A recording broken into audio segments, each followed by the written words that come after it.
A Revolução Chinesa foi um processo revolucionário, responsável pela transformação da China em uma nação comunista. Isso aconteceu após longos anos de guerra civil, em que as forças comunistas de Mao Tse-tung lutaram contra as forças nacionalistas de Chiang Kai-shek. Com essa vitória, foi fundada a República Popular da China, e as transformações começaram a ser implantadas pelo novo regime comunista.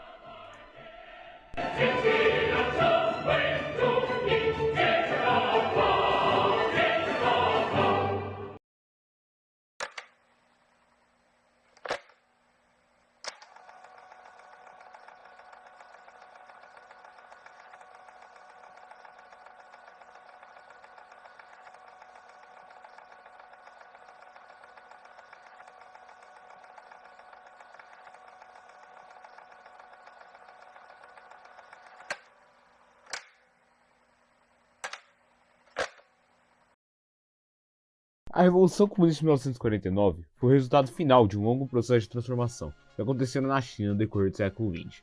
No começo daquele século, o país se encontrava-se governado por uma monarquia e era uma nação enfraquecida por conta da interferência estrangeira. O território chinês era ocupado por diferentes nações, como Inglaterra e França, o que motivou o surgimento de movimentos nacionalistas. O fortalecimento do nacionalismo tinha em Sun Yat-sen um grande nome à Revolução de 1911, ou Revolução Xinhai. Colocou fim à monarquia chinesa e deu início à república, formando a partir de um governo provisório.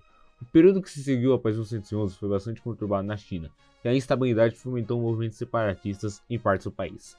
Esses movimentos surgiram sobretudo do sul, e eram liderados pelos conhecidos senhores da guerra, espécies de chefes militares que concentravam poder e influência sobre suas regiões de origem. A luta contra esses movimentos ocorreu no período de 1916 a 1927, e foi encabeçada pelo Partido Nacionalista, ou Kuomintang. Enquanto os nacionalistas lideravam esse combate contra a fragmentação territorial, outro grupo político despontava na China, os comunistas. O fortalecimento do comunismo dos países estava diretamente relacionado ao sucesso da Revolução de 1917 na Rússia. O resultado do crescimento do comunismo foi o fortalecimento da classe operária, levando ao surgimento do Partido Comunista Chinês, PCC, criado em 1921 e inicialmente com 57 membros, todos considerados fundadores dos partidos. Um deles era Mao Tse-tung, nome de grande reverência no PCC durante os anos seguintes.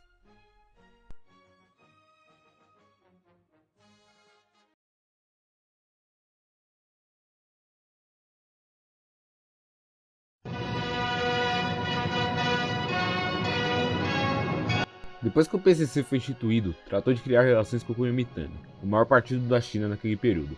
As relações iniciais foram bem amistosas, uma vez que a partir da mediação da União Soviética, Kuomintang aceitou acolher os comunistas e seus quadros, desde que submetidos ao comando de Sun Yat-sen. A União Soviética também se estabeleceu como parceira econômica do Kuomintang, fornecendo-lhe armas e outros recursos econômicos importantes. O apoio soviético a um partido visto como burguês acontecia porque afirmavam que a China não possuía as condições históricas necessárias à transição para o socialismo.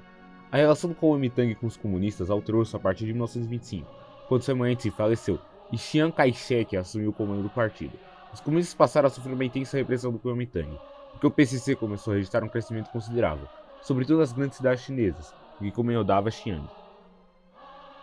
Chiang Kai-shek então ordenou perseguição aos comunistas, mobilizando tropas para realizar essa tarefa. O aumento da repressão colocou os comunistas chineses em situação de risco, os quais, para evitar a total aniquilação do movimento, optaram por se refugiar às zonas do interior.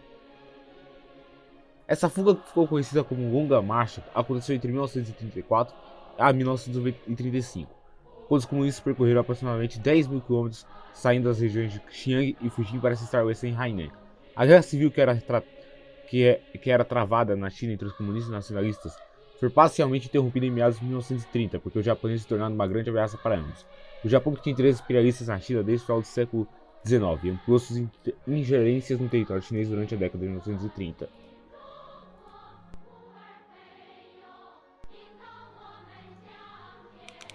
A luta contra os japoneses estendeu-se durante 8 anos, e só terminou em 1945, quando o Japão foi definitivamente derrotado ao fim da Segunda Guerra Mundial. Com a vitória dos chineses, os líderes dos dois partidos, Mao Tse-tung e Chiang Kai-shek, reuniram-se para debater a formação de governo conjunto na China. Essa negociação, no entanto, representa um fracasso completo, porque os nacionalistas exigiam forças comunistas totalmente desarmadas, o que naturalmente foi rejeitado por Mao Tse-tung. Assim, a Guerra Civil foi retomada em 1946, com as forças nacionalistas recebendo forte apoio dos Estados Unidos. Apesar de seu suporte norte-americano, a força de Chiang Kai-shek não possuía a popularidade que os comunistas tinham, sobretudo entre os camponeses. Esse apoio existia porque durante os anos da guerra contra os japoneses, Foram os comunistas que defenderam a população camponesa, além de terem implantado medidas que garantiam o acesso dessas pessoas a um pedaço de terra. Após o início da Guerra Civil, as forças comunistas eram superiores a 10 milhões de pessoas, apenas de somente 1 milhão ser compostos por soldados profissionais e devidamente armados, que de 1946 a 1949 foram ampliados o seu domínio sobre o interior da China, deixando os nacionalistas cada vez mais isolados nas grandes cidades. Em janeiro de 1949, as tropas comunistas conquistaram a cidade do Pequim.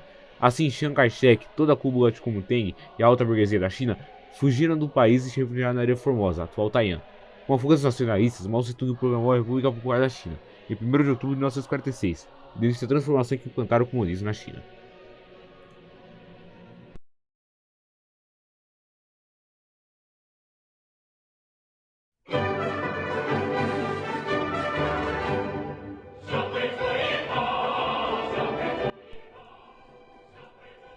No final dos anos 50, o governo anunciou uma nova política econômica, chamada de Grande Salto, em frente, que consistia no aumento da produção industrial e agrícola, num curto espaço de tempo.